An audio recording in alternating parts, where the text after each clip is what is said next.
Affaires publiques, l'émission politique de Judaïk FM, présentée par Alexis Lacroix, directeur délégué de la rédaction de l'Express.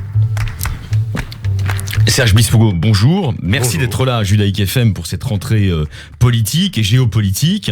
Vous êtes actuellement le président du conseil de surveillance du GHU Paris en psychiatrie neurosciences. Vous avez eu de nombreux mandats électifs. Vous avez notamment été longtemps maire et député du 13e arrondissement de Paris. Vous avez présidé la Miviludes sur les dérives sectaires et vous présidez aussi le conseil d'administration de la Fédération hospitalière de France pour la région parisienne. Enfin, vous êtes le président de la Maison de la Culture Yiddish à Paris, ce qui fait beaucoup de raisons de vous inviter pour commenter cette rentrée politique cette semaine. Alors, depuis le sommet du G7 qui a eu lieu à Biarritz, chacun s'en souvient, quelle est votre analyse de la rentrée politique d'Emmanuel Macron? Est-ce qu'il réussit sa rentrée? Alors, de la vie générale, le G7 a été une réussite, avec beaucoup de surprises.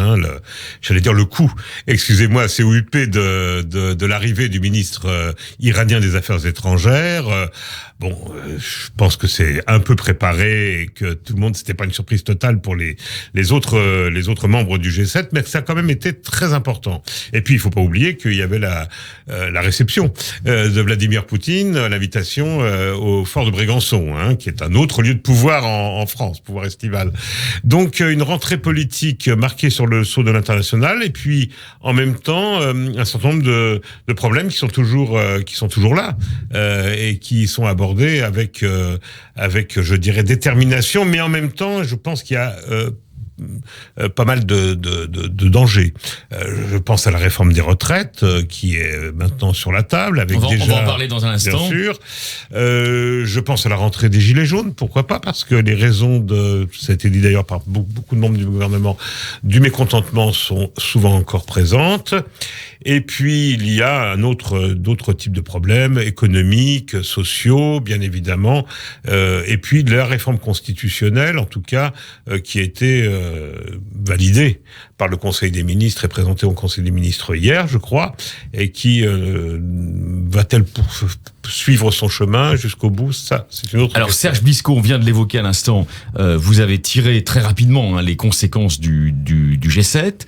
Est-ce que vous avez le sentiment, vous qui êtes vous avez été depuis longtemps socialiste, membre du Parti socialiste, qu'au fond Emmanuel... Je n'y suis plus. Vous n'y êtes plus. J'en ai été exclu. Voilà, vous avez rejoint, disons plutôt la mouvance macronienne. Vous êtes un compagnon de route du macronisme de gauche.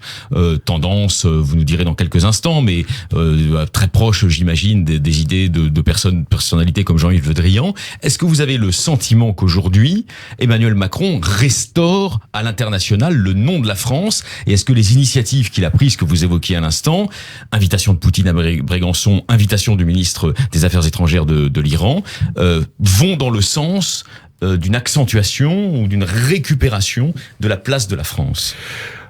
Oui, alors je pense qu'il fallait que la France prenne des initiatives. Alors si elles sont les bienvenues, en particulier vu la crise européenne. On n'a pas évoqué là dans les quelques secondes qui viennent de passer le Brexit, et puis la crise italienne qui semble se dénouer aujourd'hui, mais c'est quand même des pays très importants de l'Europe qui sont aujourd'hui, on va le dire, en panne ou en interrogation. Enfin, on nous parle tous d'une récession économique et on sent bien en plus un piétinement politique en Allemagne. Donc alors, voilà. Vous savez bien quelle est l'angle d'attaque de tous ceux qui critiquent la politique d'Emmanuel Macron. Ils disent, bon, très bien, il y a de belles intentions, des déclarations, éventuellement des coups d'éclat médiatiques, mais tout cela, c'est de la communication. Écoutez, la politique, c'est beaucoup de communication, mais c'est aussi de l'action. Or, il est bien évident qu'il faut se tirer l'Europe et l'Union européenne de l'ornière. Et il y a beaucoup d'ornières. Il y a aussi en même temps la reconnaissance du fait que la politique était suivie de dure vis-à-vis de la Russie n'a rien apporté. Et que la Russie qu'on peut considéré comme un adversaire, pas un ennemi, mais un adversaire de l'Union européenne, doit être contenu. Donc ça ne peut être fait que par... Sur ce plan-là, la relation avec le Kremlin, la relation avec les dirigeants russes et notamment avec Poutine, Macron s'inscrit dans une nette rupture avec le hollandisme. Oui, je crois.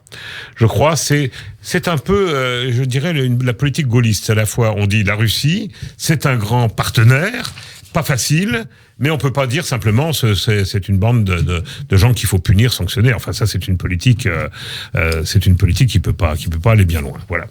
Et donc il faut, j'allais dire, reprendre des liens plus forts avec la Russie, tout en faisant, mais ça ne peut marcher que si l'Europe est plus forte, parce que la Russie a toujours profité de l'affaiblissement et tente de mettre des coins dans l'Europe.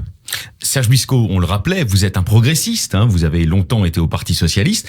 Pourquoi vous avez, au fond, décidé de soutenir aujourd'hui l'action d'Emmanuel Macron et de son gouvernement ?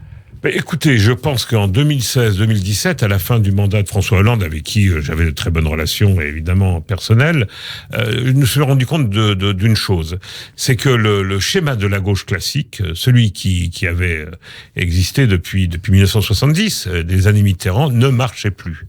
Ne marchait plus parce que la société a beaucoup changé, parce que il y a ce que Jérôme Fourquet appelle une archépilisation, une dislocation de la France, quelque part. En tout cas, une dissémination, un éparpillement identitaire et qu'il fallait trouver les moyens de s'opposer à cela. Parce que je reste un universaliste, laïque et républicain. Vous êtes un républicain, un universaliste, vous êtes laïque, vous appartenez, disons, au progressisme républicain français. Mais justement, comment Emmanuel Macron, si on élargit la focale, répond-il, d'après vous, depuis 2 ans, à ce risque que vous soulignez d'archipélisation de la société française ? Alors je crois qu'après une période d'hésitation sur ces questions, la crise des Gilets jaunes a montré qu'il faut absolument renouer les liens dans la société française avec tout le monde. Moi, comme beaucoup de Français, je reviens de vacances, donc de Provence, et je vois quand même des difficultés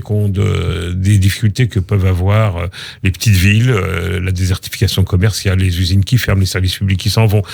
Tout ça est très compliqué. Mais vous connaissez l'angle d'attaque de l'opposition, de droite comme d'ailleurs de gauche, du côté de la France insoumise, c'est de dire, mais au fond, le macronisme, c'est l'apogée d'une politique bipolaire où il y a les centres-villes qui sont favorisés et la France périphérique qui est laissée pour compte. Qu'est-ce que vous en pensez ? C'est effectivement une tendance lourde, qui n'est pas simplement politique, qui est aussi, j'allais dire, technocratique. C'est-à-dire, il est toujours plus facile de faire venir les gens dans un centre des finances publiques de 50 km plutôt que d'avoir 10, 15, 20 fonctionnaires. Mais c'est la France qui zélite. C'est-à-dire qu'aujourd'hui, un jeune qui est diplômé ne peut plus rester dans ce genre de ville parce qu'il ne trouve pas d'emploi, sans compter les questions culturelles, les questions... Et en même temps, on voit que nous avons un pays qui, du point de vue des transports, moi je suis très surpris en fait de ce qui se passe à la SNCF. Franchement, c'est absolument incroyable. Les guichets disparaissent. On peut rappeler, je ne veux pas rentrer dans le détail. Il y a une crise terrible. Il y a une crise terrible. Pourquoi ? Parce qu'on supprime des emplois humains au profit de machines, d'internet, et que la fracture numérique ne fait qu'accroître la fracture sociale et la fracture géographique. Donc il faut renouer, il faut remettre du lien. Je pense que Emmanuel Macron l'a compris. Je pense qu'effectivement il y a des difficultés. Et il faut que le gouvernement comprenne bien pour la crise des Gilets jaunes. Moi, c'est 25 épisodes pendant lesquels l'assise en quelque sorte du pouvoir semblait vaciller. Vous pensez qu'il en a tiré les bonnes conclusions et les bons enseignements ? Je pense. Bon, il y a bien sûr une réinjection de pouvoir d'achat qui est nécessaire, mais au-delà de ça, c'est vraiment... C'est une politique de gauche ? C'est une politique sociétale, ce que je dirais, de comprendre cette société.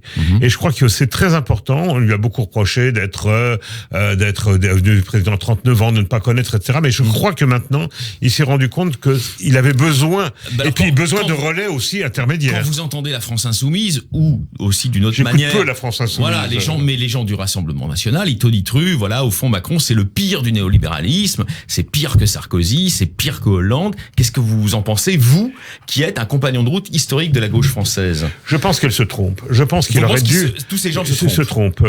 Je parle pas du Rassemblement National, dont les thèses sont trop éloignées pour que je puisse les partager sur quelques points que ce soit. Mais sur ce qui reste de la gauche, j'allais dire républicaine, républicaine ou de la gauche social-démocrate. Elle est aujourd'hui très mal à l'aise dans le Parti socialiste. Les journées de La Rochelle, dont personne n'a parlé, franchement, n'ont pas brillé par leur...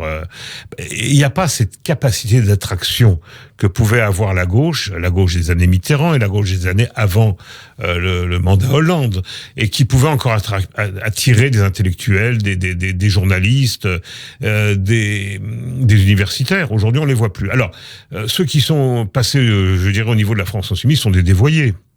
Incapables de trancher sur la laïcité entre le communautarisme et puis les idéaux républicains. De ce point de vue, je pense que c'est un très mauvais souvenir, c'est un très mauvais service que rend ce bloc, qui d'ailleurs s'est commencé à s'effriter à cause de ces contradictions. Qui est un bloc de radicalité, en partie communautariste en tout cas. Oui, en partie tribunicien. Les scores sont ceux de Georges Marchais, le talent en moins tout de même. Alors ça, c'est ce que vous répondez à leur critique du macronisme. Vous, qu'est-ce qui, dans le macronisme, ne vous convient pas encore tout à fait? Qu'est-ce que vous attendez comme effort sur le plan, je reprends votre expression, sociétal, de la part de Macron? Oui, Alexis Lacroix, je voudrais qu'il refasse société. Je trouve qu'il faut garder le contact avec tous ces gens qui sont... je parle pas d'ici de l'affaire des 80 km/h, c'est sans doute une erreur de communication, quoique je l'approuve, sur le fond. Ça a été d'ailleurs quand même historiquement, donc au cours de l'année 2018, un des signes annonciateurs de la grande révolte populaire. Oui, mais la grande révolte populaire, moi je la vois avec le prix des carburants. Quand vous êtes à 25 km de votre travail, quand vous êtes loin de tout pour les achats, pour les démarches publiques, etc. Parce que c'est ça la France, c'est un pays très étendu avec une densité très faible. On peut rappeler, dans certaines régions. En gros 550 000 km² pour la France métropolitaine. Donc c'est beaucoup. C'est le chiffre le plus important de l'Union européenne. Oui, et après vient l'Ukraine en Europe. Mais effectivement, c'est un très grand pays. C'est un très grand pays et c'est un pays où il y a beaucoup de zones sous-peuplées. Donc où les services publics et les transports ont beaucoup de mal à venir. Donc c'est la voiture. En plus, on a culpabilisé les gens. Alors là, je vais dire un mot, excusez-moi d'un petit peu. Ce terrorisme écolo qui consiste à faire croire que toute personne qui a un diesel est un assassin en puissance, alors qu'on a dieselisé. Ou un destructeur de la planète. Franchement, on est là en face de phénomènes, j'allais dire très parisiens, très repris par une certaine presse, et qui révoltent les personnes qui ont l'impression d'avoir été dupées. Alors Serge Bisco, on continue votre tour d'horizon de la rentrée politique, avec votre regard assez acéré justement sur l'action de ce gouvernement notamment. On va venir aux réformes proprement dites, notamment à celle de la retraite, mais aussi au malaise des soignants hospitaliers.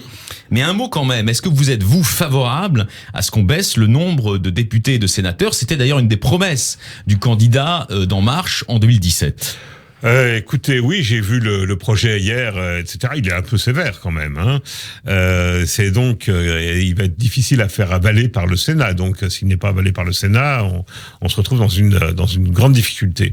Moi, je suis assez favorable à ça. Je suis assez favorable, en sachant tout de même qu'il faut qu'on repose la question de la coexistence de deux modes de parlement, les proportionnels, si j'ose dire, les élus à la proportionnelle, qui seront 87, si j'ai bien compris, à peu près 20% de l'Assemblée nationale, et ceux qui du coup auront des circonscriptions très étendues et donc qui vont passer beaucoup de temps à aller d'un point à l'autre. Justement, est-ce que c'est pas contradictoire? Retisser le lien entre les Français, réduire le fossé entre la France dite périphérique et la France des métropoles, des centres urbains.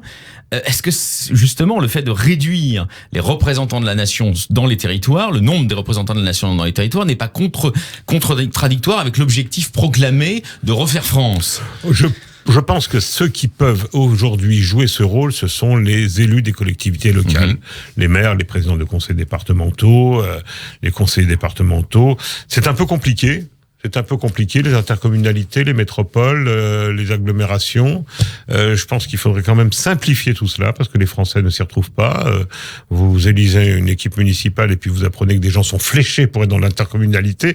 Je rentre un peu dans le détail, mais c'est un peu complexe. Il faut faire tout pour rapprocher, simplifier les élus de base, sur lesquels je voudrais tirer mon chapeau. Je pense en particulier à ce maire qui a été un accident terrible. Le maire de Signes, dans le Var.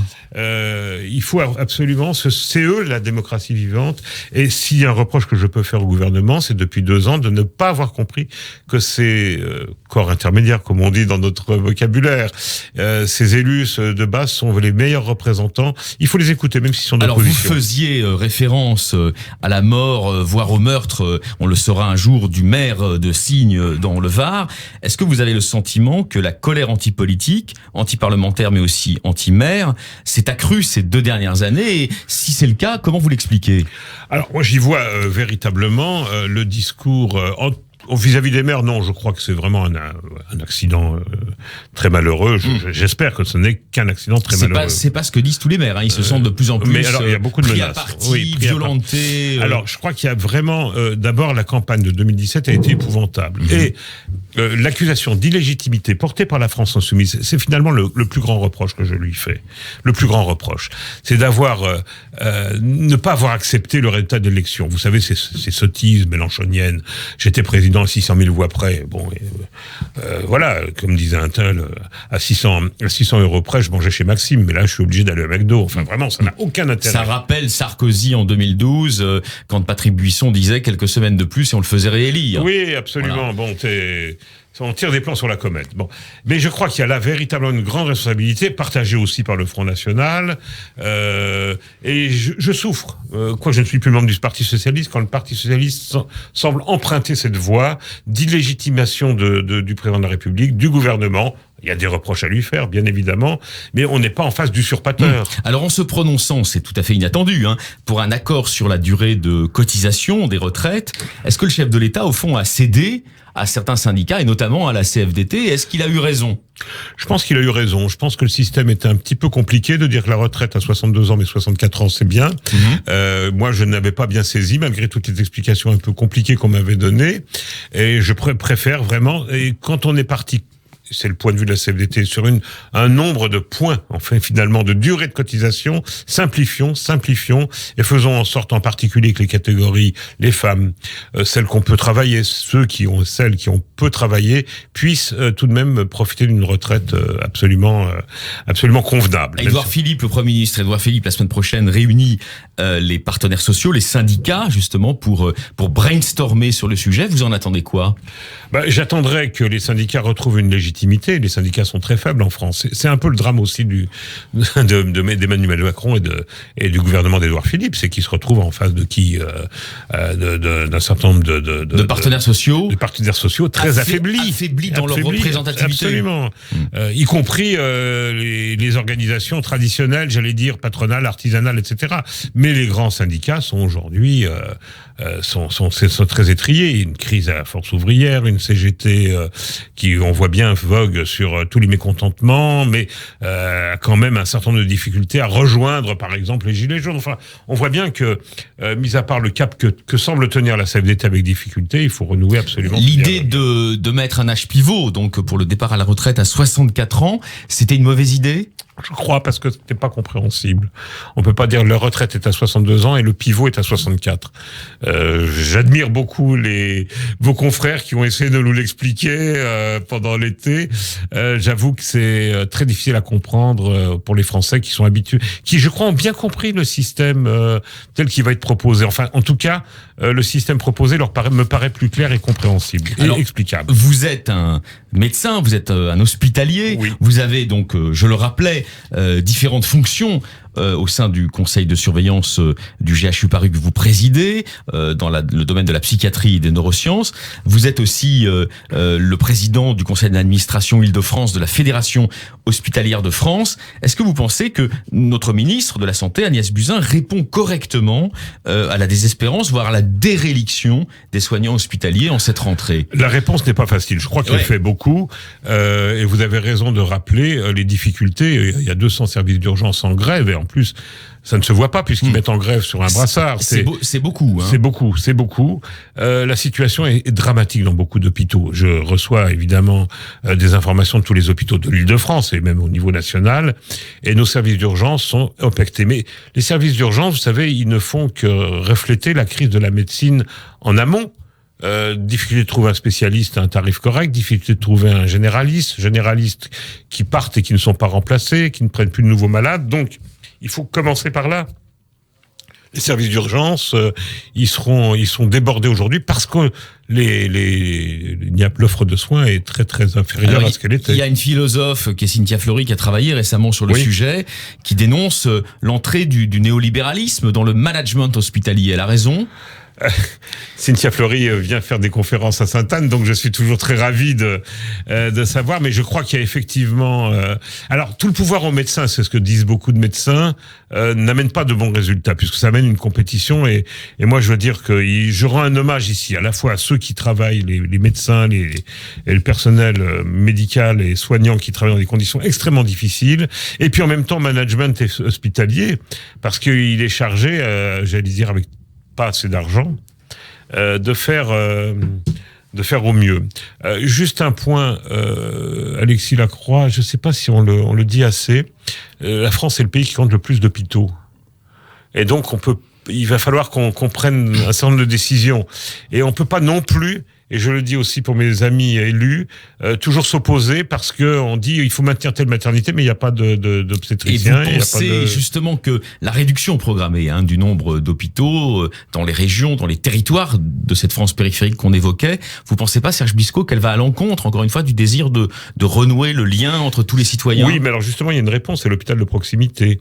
Et puis les maisons de santé pluridisciplinaires, je ne veux pas rentrer dans le détail, mais il me semble qu'Agnès Buzyn a dessiné, avec l'aide d'ailleurs de la profession médicale, le paysage de ce que pourrait être la santé, le fameux plan santé. En même temps, c'est difficile parce que dans ces matières-là, il faut beaucoup d'années pour remonter le nombre de médecins, pour rendre des carrières plus attractives, pour faire en sorte que l'on puisse, j'allais dire, rationaliser. Et non pas rationner, mais rationaliser l'offre de soins dans tel ou tel territoire. C'est très complexe. Serge Bisco, je reviens au climat général de la rentrée. Réussite sur la scène internationale d'Emmanuel Macron, plus d'incertitudes sur la scène nationale parce que vont s'accumuler les réformes difficiles. On n'a pas évoqué la PMA, mais une réforme sociétale comme ça peut aussi susciter des mécontentements et des mobilisations.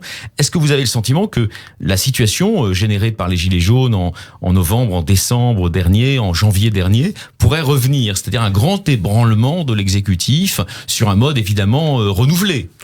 Oui, en même temps, je pense que si les formes d'action et les mobilisations vont sans doute être différentes, les fondamentaux du mécontentement restent les mêmes, bien sûr. Alors, ces fondamentaux restent les mêmes. J'imagine qu'il entre aussi dans ce mécontentement la désespérance de certaines classes sociales ou professionnelles qui se sentent complètement laissées pour compte des pouvoirs publics. Je pense notamment aux agriculteurs. On leur tend suffisamment la main en Macronie? Écoutez, je suis pas un spécialiste, ayant été élu parisien, mais il me semble que le minimum qu'on puisse demander à un gouvernement, c'est que ceux qui nous font manger, vivre, respirer, j'allais dire bien, soient bien considérés et honorés normalement du point de vue financier de leur travail. Quand je lis que tel ou tel agriculteur n'arrive pas à se payer, enfin, il y a quelque chose de tout à fait anormal.